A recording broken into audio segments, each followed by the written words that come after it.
Atenção, senhoras e senhores, para dentro de instantes darmos início à aula de filosofia com o professor Rodrigo Pensador. Hoje teremos como tema uma análise filosófica, sociológica e também histórica de um pensador chamado Bourdieu. Nós vamos falar sobre a dominação masculina. Atenção, senhoras e senhores, para o top de 5 segundos para o início da aula de filosofia. 5, 4, 3, 2, 1. Mexe.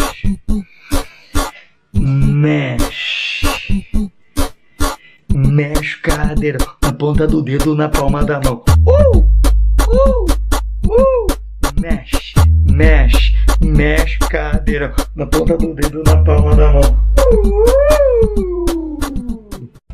Meu lindo, minha linda, você que me ouve hoje, estamos com um tema maravilhoso. Nós vamos fazer uma análise sobre a origem e a constituição do machismo. Você quer entender qual é a causa, qual é a origem do machismo? A gente sabe que o machismo existe. A gente sabe que a violência física existe. Mas o que dá início a essa violência física? Por que isso acontece? Quer saber a raiz desse problema, a causa? Então vem filosofar com a gente. Curta o nosso vídeo, compartilhe esses vídeos, comente, dê sugestões e vem embarcar com a gente nesse fantástico mundo da filosofia, da história, da sociologia e do conhecimento em geral. Roda a vinheta e vem conosco!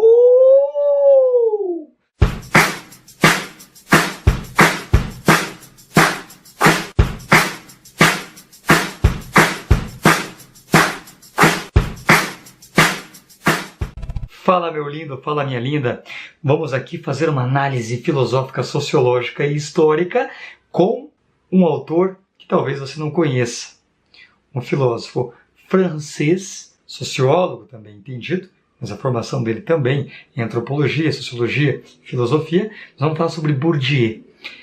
Nós vamos comentar uma das grandes obras de Bourdieu, que é a dominação masculina. Nós vamos entender como que se constrói essa dominação masculina.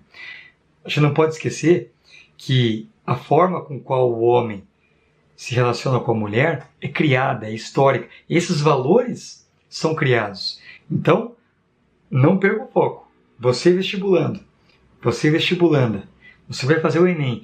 Você que tem curiosidade pela filosofia, sociologia, pela história e está embarcando nesse canal com a gente, não esqueça. Isso vai mudar a tua vida e vai te ajudar em muito. Não só para o teu objetivo, que é a prova, mas vai mudar a tua vida. Quer saber, então, o que o Bourdieu desenvolveu? Em 1995 ele criou essa obra, A Dominação Masculina. Ele fez uma análise antropológica numa comunidade do norte da África, um país chamado Argélia. Sobretudo numa região montanhosa chamada Cabília. Lá na Cabília, ele percebeu que a comunidade era muito tradicional, então preservava os seus valores. Por isso que ele não escolheu, por exemplo, a Grécia Antiga, né, que é um país muito famoso para nós ocidentais, porque ele precisaria de relatos como escrituras, e isso passa por interpretações, e aí a gente pode perder essa verdade histórica. Então, com essas interpretações por meio desses documentos, pode-se perder aquilo que de fato ocorreu naquela época. Então, na Cabília, o Bourdieu consegue identificar que é uma sociedade muito focada no androcentrismo. O que significa isso? Significa dizer que o homem é o centro das relações. O que ele entendeu? Que a relação das pessoas com o mundo, a maneira delas enxergarem o mundo, se dava muito em relação à oposição. Então elas conheciam o mundo por meio da oposição, entre quente e frio, temperado sem tempero. E a relação entre o homem e a mulher, entre o masculino e o feminino, se constrói também a partir da oposição. O que é a mulher numa sociedade androcêntrica? se o homem é a referência, a mulher é o não homem. A mulher, por exemplo, ela tem um órgão sexual interno, o homem externo. Então, a mulher é a falta. A mulher é a carência do masculino. Então, o homem é força, mulher é delicadeza, é fraqueza, é sensibilidade. O homem é razão, é inteligência, é planejamento. Mulher é emoção. O que é mais interessante diante de tudo isso que você vai perceber, velho? O que é interessante? Você entender que ele vai trabalhar a violência, não a violência física, não o machismo no sentido explícito do termo. Ele vai mostrar a violência simbólica. Violência simbólica tem a ver com o quê? Com os símbolos, com a linguagem, com aquilo que faz parte das estruturas de entendimento do nosso pensamento, aquilo que está enraizado na nossa cabeça. É como se fosse um programa, né? Eu enxergo o mundo a partir de um programa que eu tenho instalado. E esse programa que eu tenho instalado é aquilo que o Bourdieu chama de violência simbólica. Uau! Eu estou aprendendo muita coisa, velho. O meu pai está tendo orgulho de mim, é isso, é isso. Para você pedir um presente no dia das crianças, velho, você tem que ter moral. Então, aproveita, se liga nesses conceitos que o senhor está falando. Beleza? Continuando. Uma das formas de dominação simbólica é justamente o espaço. O homem é criado para ocupar espaço, para dominar. O poder dele, a grandeza do homem, que é simbolizado não só pelo seu físico, como o seu poder intelectual, racional, em oposição, a mulher se limita, deve se limitar aos espaços. Quer um exemplo simples? Você, com certeza, menina, brincou de boneca. Brincou e ganhou um presente que é uma cozinha. Fogãozinho, uma geladeira. A cozinha é um espaço muito limitado. Você, menino, como eu, com certeza, eu fico triste com isso. Porque eu vou desabafar com vocês. Eu sempre queria ter uma boneca e nunca pude brincar. É verdade. Mas enfim, eu vou contar no outro vídeo isso daí, senão a gente vai perder um tempo aí. Desculpe o meu desabafo. Volta o vídeo. Continua. Você, menino como eu, brincou de carrinho. Perceba que carrinho é um meio de locomoção. Então o carro ele vai ocupar vários espaços, espaço fora da casa. A menina vai ganhar presentes que está dentro de casa. Ah, eu vou brincar de casinha de boneca. Vou brincar de boneca. Boneca significa que você vai ser mãe. Mãe cuida da criança onde? Dentro de casa. Então o espaço geográfico, a própria geografia, o espaço físico da mulher é limitado. Porque a mulher tem que ser pequena. O espaço é pequeno. O homem ganha um carro. Carro é poder, é status, é um espaço maior. O homem, então, ele está sendo criado para o quê? Para ser um engenheiro, para ser um empresário, para ocupar a vida lá fora. Veja, hoje aqui no Brasil, e como a Cabilha serve, lá na Argélia, de exemplo e como referência, como os valores androcêntricos também se aplica aqui à sociedade brasileira. Quantos cargos de chefia uma mulher ocupa, comparado com um homem? É muito pequeno. É muito raro a mulher ocupar um espaço numa empresa como ocupa um homem. E a mulher constitui-se em torno de 51% da população brasileira. Você perceba que a mulher, por mais que ela ocupe o mesmo espaço, que ainda é menor do que o homem, ela vai ganhar muito menos. Então, você perceba que a diminuição da feminilidade, ela vai se acentuar nesse espaço. Uma outra forma de diminuir a mulher é o que também? Quando a mulher usa um salto alto, é para quê? Não só para denotar sensualidade, porque mulher tem a ver com prazer, se o homem tem a ver com a razão, e com o salto alto a mulher não consegue correr. A mulher diminui a sua velocidade. O homem é força, agilidade, é guerra, é astúcia. Mulher, para ser mulher, dentro dessa sociedade androcêntrica, o Bourdieu vai falar, ela tem que ser delicada. Vamos dar um exemplo. Se a mulher estiver com as pernas abertas, e aqui eu não falo perna aberta no sentido de ficar evidente as partes íntimas, não é isso, velho, que eu estou falando. A mulher ela tem que ficar com as pernas fechadas, porque isso significa delicadeza.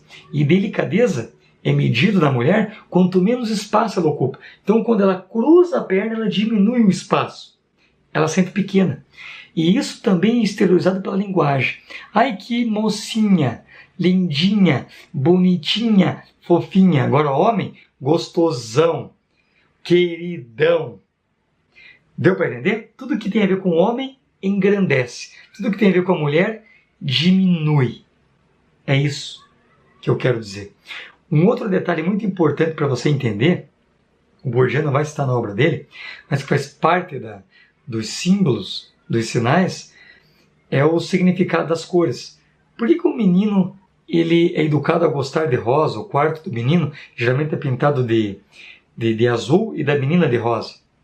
Por quê? O azul tem a ver com frieza, com racionalidade, com equilíbrio. Mulher tem a ver com sensualidade, com o que? Com algo que não tem que ser levado a sério, com delicadeza, com fofura, com ternura. Então, numa entrevista de emprego, ou às vezes numa reunião, quando a mulher tiver que falar, primeiro que ela vai se intimidar para falar. Ela vai querer falar menos que o homem. Porque mulher que fala muito perde a delicadeza.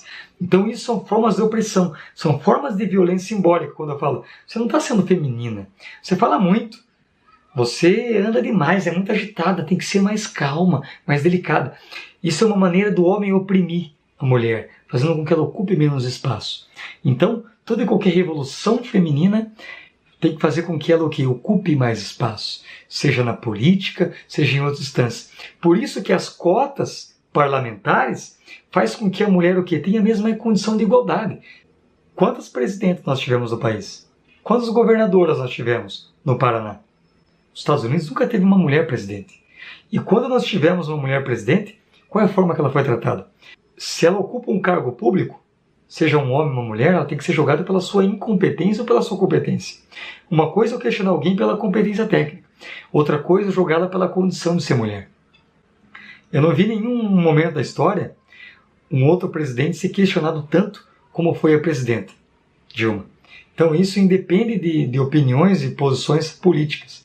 Então, questionava-se o peso da Dilma, questionava-se o corte de cabelo, se ela era homossexual ou não.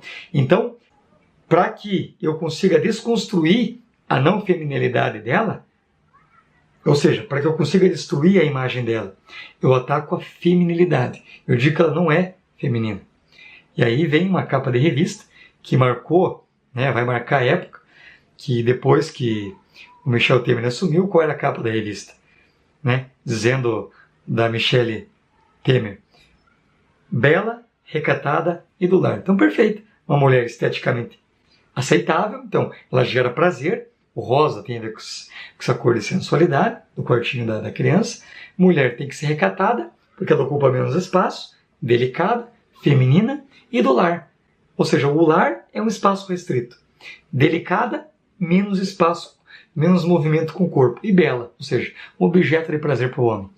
E perceba que isso são condições para a violência, não só simbólica, que isso é uma violência simbólica, mas também para desembocar numa violência física. Então, primeiro é construída uma violência simbólica e depois ela pode desembocar e, consequentemente, é isso que acontece, uma violência física.